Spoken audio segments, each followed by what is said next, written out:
Universidad San Sebastián presenta Actualidad Pura.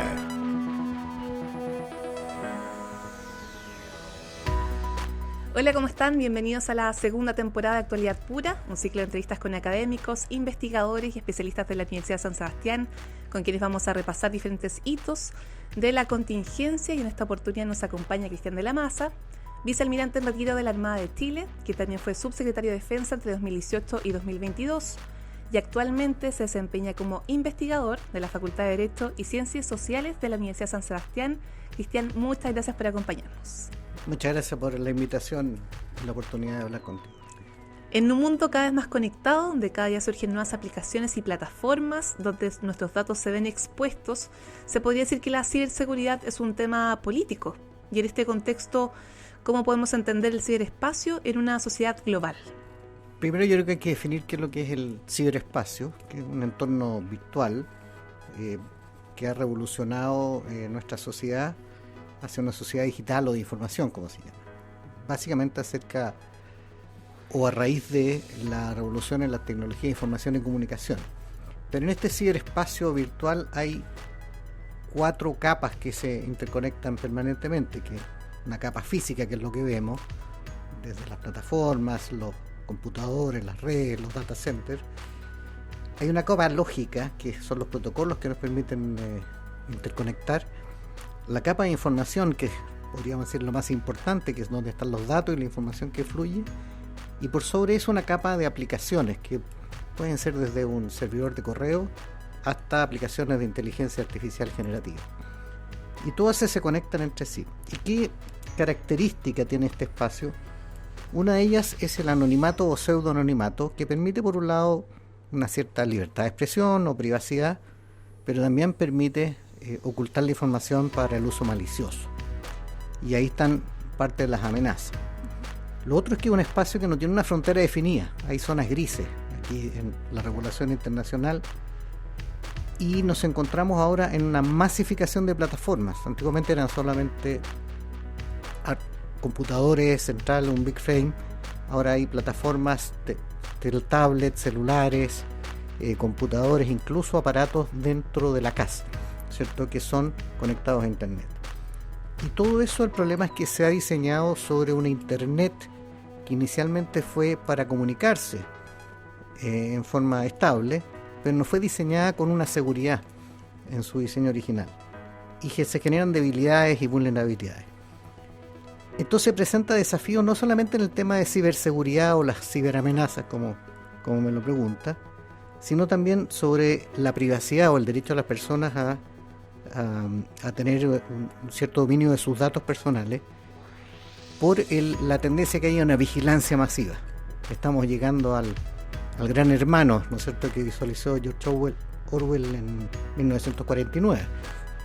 Lo visualizaba para 1984, pero estamos llegando a una situación de ese tipo. Y también estamos en una situación en que se produce una brecha digital o una inequidad en el acceso.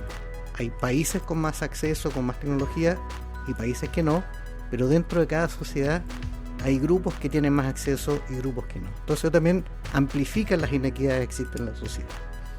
Ahora, aquí conviven tres aspectos simultáneamente. Primero, una cooperación.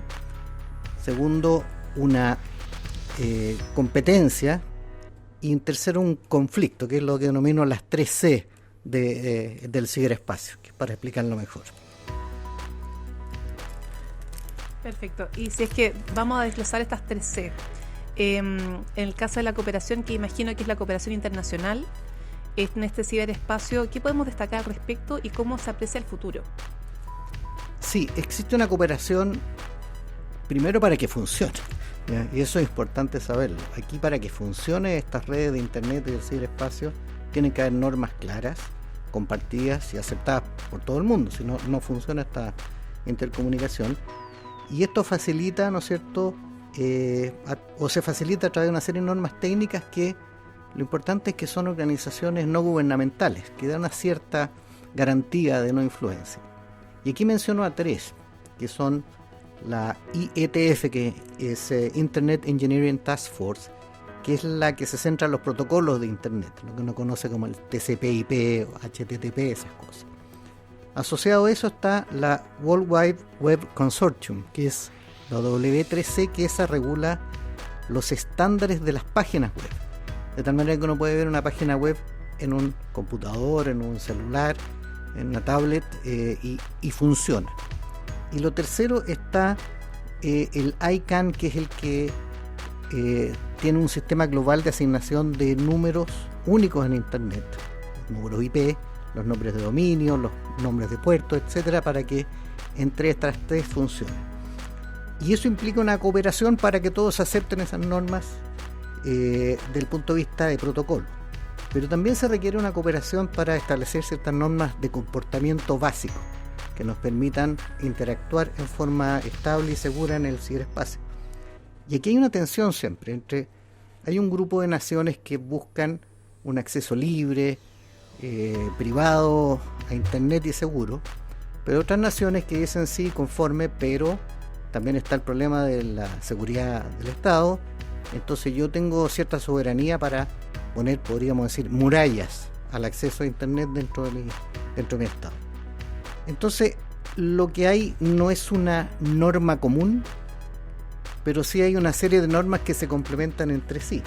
Existe el Convenio de Budapest del cibercrimen, existen normas sobre protección de datos personales, directivas de las redes, que muchas de ellas nacen de la Unión Europea y han sido trasladadas a la legislación nacional. Hay acuerdos, por ejemplo, el Manual de Tallinn o el Compendio de Oxford, que dicen cómo se aplica el derecho internacional a este nuevo espacio, que es distinto. Pero sí se pueden aplicar las reglas del derecho internacional. Entonces no es un oeste, ¿no es cierto?, sin reglas, sino que tiene que ser un marco, un ciberespacio con ciertas normas básicas. En la Naciones Unidas, que debiera ser lo natural para que regule, se ha demorado muchos años. Creó un grupo de expertos gubernamentales, pero con esta tensión que le mencionaba, no llegó a buen puerto, lo reemplazó la OEWG, que es otra organización dentro de las Naciones Unidas, y están avanzando en cosas que son normas aceptadas, pero no son vinculantes, no son exigibles. Por ejemplo, no permitir que el territorio propio sea utilizado para acciones internacionales ilícitas, o respetar el derecho a la privacidad, o no realizar acciones que dañen la infraestructura crítica de otros países, no atacar sus centros de respuesta informática. Entonces, esas normas parecen de sentido común, todo el mundo las acepta en teoría, pero no siempre se aplican, porque hay otros intereses en juego. Perfecto. Cuando hablamos de ciberseguridad hace unos minutos, mencionaste tres grandes tendencias que, si es que no me equivoco, son cooperación, sí, competencia y conflicto. Correcto. Perfecto. Y respecto a la competencia global, ¿cuáles serían los principales actores? Bueno, claramente que tuvimos hoy día precisamente una noticia en un diario de circulación nacional, acerca de una denuncia de ciberataques en China, desde China hacia Estados Unidos para influenciar las elecciones de este año. Y eso también pasó con ataques desde Rusia en las elecciones del 2016. Entonces no es algo nuevo, es algo que está permanente y que indica, bueno, aquí hay algo, ¿no es cierto?, que está funcionando en la lógica de competencia-conflicto. Ahora, hay una competencia que es comercial o tecnológica. ¿Quién tiene el liderazgo en las tecnologías asociadas al ciberespacio? Porque eso da una ventaja competitiva, no solamente en temas económicos, sino en temas de influencia, en temas de poder. Y por eso los grandes actores son claramente hoy China y Estados Unidos, son los que tienen las capacidades económicas como para invertir, porque se requiere mucha inversión. Estados Unidos está invirtiendo cientos de billones de dólares para tratar de recuperar una capacidad de ser el líder en semiconductores avanzados, que es la base, ¿no es cierto?, para la innovación tecnológica. Y está haciendo también una serie de alianzas público-privadas para tener esta innovación en la punta y aprovecha que tiene, ustedes conocen, las principales industrias tecnológicas del mundo, en este sentido, están basadas en Estados Unidos. Microsoft, Apple, IBM, Amazon, Meta, etcétera, y muchas otras, ¿ya? Recientemente leí en una publicación especializada que Microsoft, que está asociado con OpenAI, que es el famoso del ChatGPT, que fue lanzado hace pocos meses, en realidad hace poco más de un año, ya va en la versión 4 este año y anunció que va a estar en la versión 5 el próximo año, que eso es mucha inversión, mucho trabajo. Y no solamente eso, sino que anunció que el 2026 va a tener un computador dedicado a inteligencia artificial con una inversión de $10 billones, como una transición al 2028 que va a tener un centro de computación de $100 billones. O sea, la magnitud de la inversión que se está haciendo en esta competencia entre grandes potencias mundiales, pero también entre empresas, es grande. Y eso de alguna manera nos afecta al resto del mundo. China, por su parte, también tiene una estrategia de ser el líder y es reconocido en muchos aspectos, en muchas áreas, como ya el número 1 en el mundo, especialmente en muchas que tienen relación con inteligencia artificial, biométrica, control social. Y está haciendo grandes inversiones también en capital humano. De hecho, la mayor cantidad de papers que se publican en temas de inteligencia artificial están producidos en China. Entonces, ahí eso se va a mantener no solamente en el capital humano, en la competencia tecnológica, en las restricciones de exportación que hace Estados Unidos a China para precisamente controlar que no se vaya a escapar hacia arriba. Ahora, Europa, si bien no tiene, sigue a Estados Unidos un poco en los términos de una potencia, un grupo de potencias occidentales, y tal vez Europa, el factor diferenciador es que está preocupando mucho de todo lo que es temas regulatorios y la ética de inteligencia artificial, ¿ya? Que los otros países tratan de no avanzar mucho porque les inhibe, ¿no es cierto?, su libertad de acción para avanzar. Pero para países como el nuestro, siempre Europa ha sido un referente. Entonces, hay una competencia junto con esta cooperación porque tiene indudablemente factores importantes desde el punto de vista de la hegemonía de las naciones. Hablamos entonces de cooperación, de competencia, y nos faltaría el conflicto, que sería la tercera C. Sí. ¿Y cómo se manifiesta el conflicto? Bueno, aquí el conflicto, aquí yo agrupo, porque a veces se unen, conflicto tradicional, conflicto híbrido, crimen, muchas veces se confunden y al mismo tiempo están sucediendo, por eso yo los agrupo en una C. Aquí lo que cambia muchas veces son los objetivos de las acciones, pero lo que sucede es que las acciones mismas en las redes, en el ciberespacio, es la misma. Es acceder, ¿cierto?, sacar información, producir malware, etc. Ahora, la primera capa es la conocida, que es asociada al crimen. O sea, alguien hace ciberataques para obtener dinero por información o dinero directamente a través de transferencias que son malévolas. Aquí hay una evolución, la delincuencia está más organizada, ya no es una persona, son organizaciones criminales sofisticadas y muchas veces con apoyo de los estados. Todavía, y eso es un tema de cultura, hay muchos ataques del orden del tipo de inteligencia social o ingeniería social y el phishing, que en el fondo lograr que una persona como nosotros que esté despistado haga un clic donde no debiera hacerlo, y eso genera pérdida de sus datos personales sin saber a veces, pérdida de control o una puerta hacia la organización. Todavía sigue eso, pero lo que está agrandando o teniendo un gran avance son las técnicas de ransomware, que en el fondo se cifran los datos de una compañía, organización o un estado y se cobra un rescate. A veces se cobra un rescate muy bajo o imposible de pagar, porque en realidad el objetivo es hacer daño al Estado y a su capacidad de control. O a veces es dinero. Te fijas que la técnica puede ser la misma, pero el objetivo puede ser distinto. Y eso ha pasado en muchas partes. Y también hay una explotación de tecnología emergente. O sea, por ejemplo, el uso de las criptomonedas, que facilitan las transacciones ilícitas, el uso de inteligencia artificial para hacer más efectivos los ataques, o próximamente tecnología de computación cuántica para derribar las barreras de criptografía. Eso es crimen, pero también hay espionaje y robo de información, que también pasa a ser el ciberespacio una forma mucho más efectiva. Tú logras mayor información, mayor efectividad y a veces mayor furtividad, en el sentido de que tú sacas información muy importante por mucho tiempo sin que se den cuenta. No hay un papel, una carpeta que se perdió, te fijas. Entonces, de hecho, Estados Unidos, que es más abierto o ha tenido que reconocer, tuvo operaciones de ciberespionaje en sus diseños, las últimas centrales o reactores nucleares, General Electric, o el avión de combate más avanzado del mundo, el F-35, completo, todos los planos estuve en China en su momento, que diseñó un avión similar, o a través de la oficina de personal de un ministerio, tomó los datos de millones de funcionarios públicos o aspirantes a funcionario público que hacían su encuesta de confiabilidad para que les dieran un clearance para acceder a cosas secretas, por ejemplo.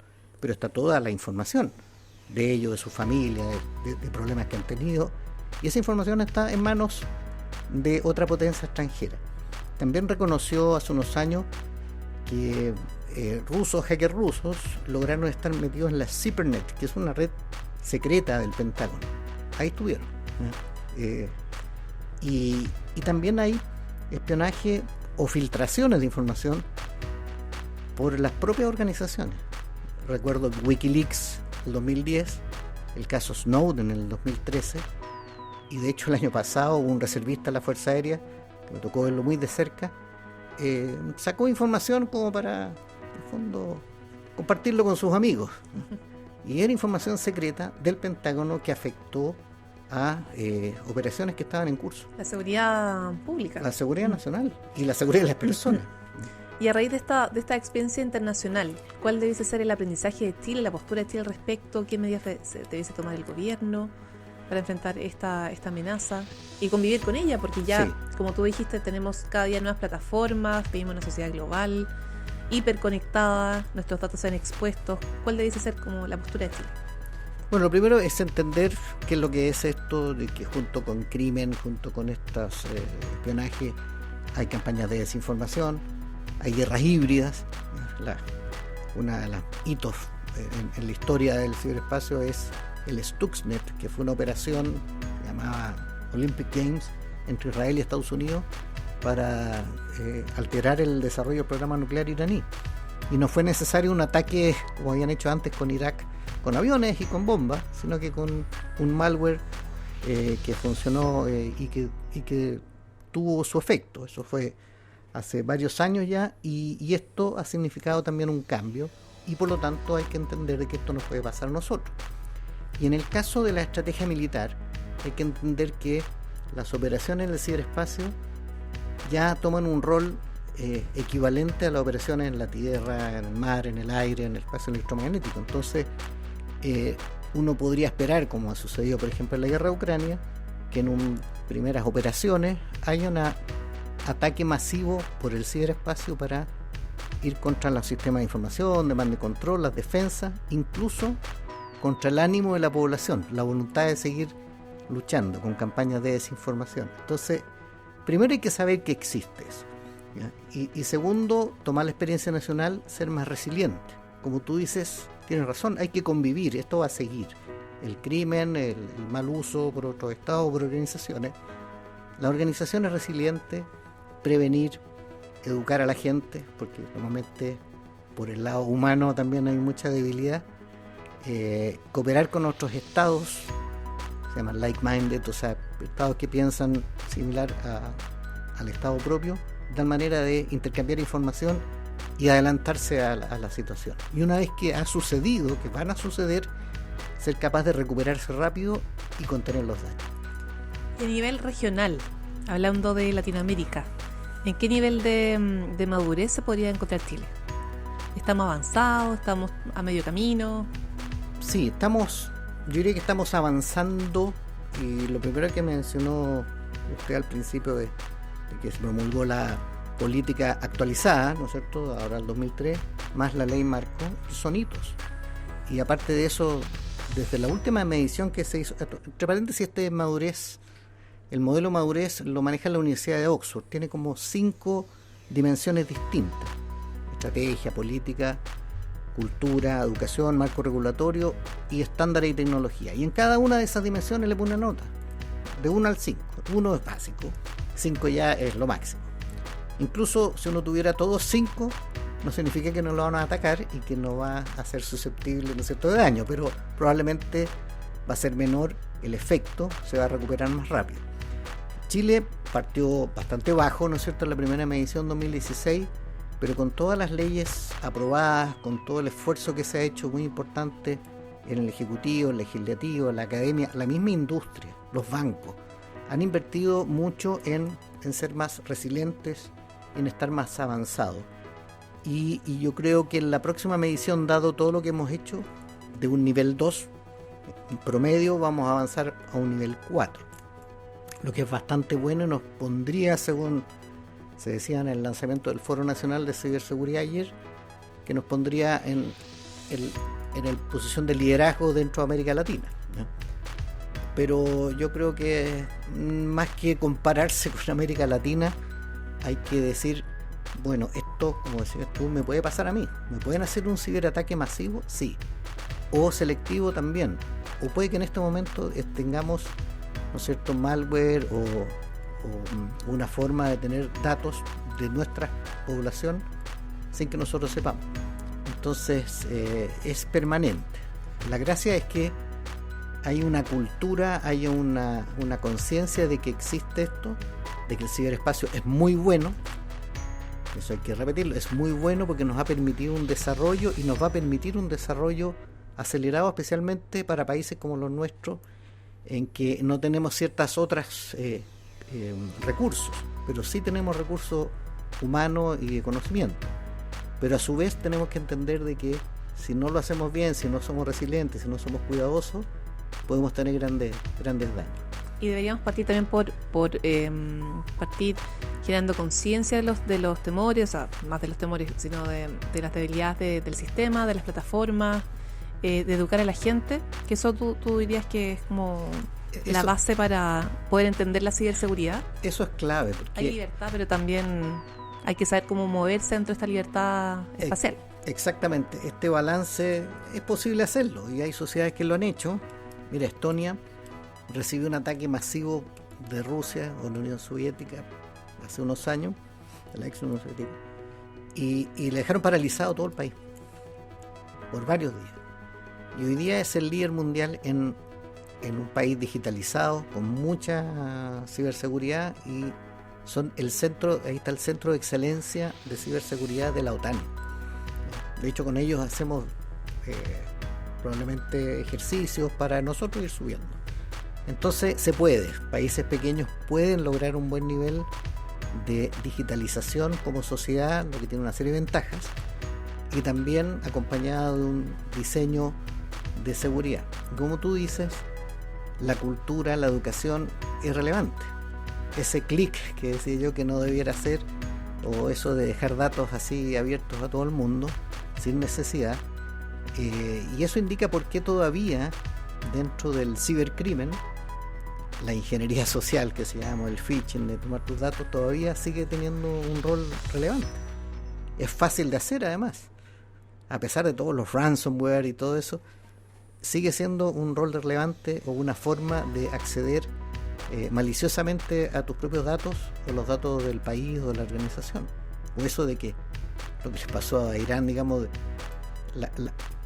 la central nuclear no tenía conexión a internet, es un air gap, estaba separado, y ahí se hizo lo que llaman en inglés una TAO, una Tailored Access Operation, o sea, una operación especial que permitió que alguna persona enchufara un pendrive, un puerto USB, y generó daños gigantescos ahí en todo lo que es las centrífugas que controlaban la temperatura de la central. Y eso es humano. Las experiencias que hemos tenido en Chile también llegan generalmente a un error humano de algo como lo que mencioné recién, o simplemente un error de las diferentes capas de control que no tenían los parches, que no tenían un sistema de seguridad de la información bien plantado, porque la información está de cómo hacerlo, pero hay que hacerlo. Y para finalizar, Cristian, ¿cómo ustedes también traspasan esta información a los alumnos de la Universidad de San Sebastián? Con el valor que tú dices que merece, como la educación, También compartir esta información con quienes son más analfabetos digitalmente, quizás la gente mayor que también cae en ciertas cosas, ciertas trampas de WhatsApp, de las sitios web. ¿Cómo ustedes también lo toman en la universidad, este tema? Bueno, efectivamente, uno compara cómo es la juventud de los estudiantes normales de la universidad, son bastante más alfabetizados digitalmente, conocen más, se mueven más y saben dónde está su información. Ahora, lo que una vez se critica, y con los hijos también de uno, es que les gusta tener todo en público. Antiguamente tal vez uno era más discreto, pero ahora no, tengo que publicar todo tiene que estar publicado y después tal vez se arrepienten. Pero es un tema cultural. Pero también hay una capa de personas que no son alfabetos nativos digitales, a los cuales hay que educar pero no solamente en la universidad. La universidad, desde el Estado, esta nueva agencia va a tener una parte que es, en el fondo, incentivar el conocimiento, la precaución, pero a mí no me gusta la palabra temor. Yo prefiero entender de que tenemos una gran oportunidad de desarrollo en el ciberespacio y que tenemos que tener precauciones y que tenemos que ser suficientemente resilientes para que el ataque que va a llegar y que está llegando y que probablemente lo tenemos, no nos genere un daño suficientemente grande, podamos recuperarnos luego y podamos también nosotros ocuparlo a nuestro favor. Ahora, yo creo que estos programas como este podcast ayuda a eso, porque esto es para gente común y corriente, que no son técnicos y que de alguna manera pueden entender un poco más de qué se trata este ciberespacio, las oportunidades y también cómo hacerlo de forma responsable. Ser conscientes de lo que ello conlleva también, porque uno puede acceder a muchas cosas, pero también los datos de uno están expuestos y hay que saber cuidarlos también. Sí. Así que muchas gracias, Cristian de la Maza, vicealmirante en retiro de la Armada de Chile, también fue subsecretario de Defensa y también es investigador de la Facultad de Derecho y Ciencias Sociales de la Universidad de San Sebastián. Muchísimas gracias por acompañarnos. Espero también que podamos volver a conversar acá también en TLTC Radio sobre la ciberseguridad. Muchas gracias, encantado. Muchas gracias. Universidad San Sebastián presentó Actualidad Pura.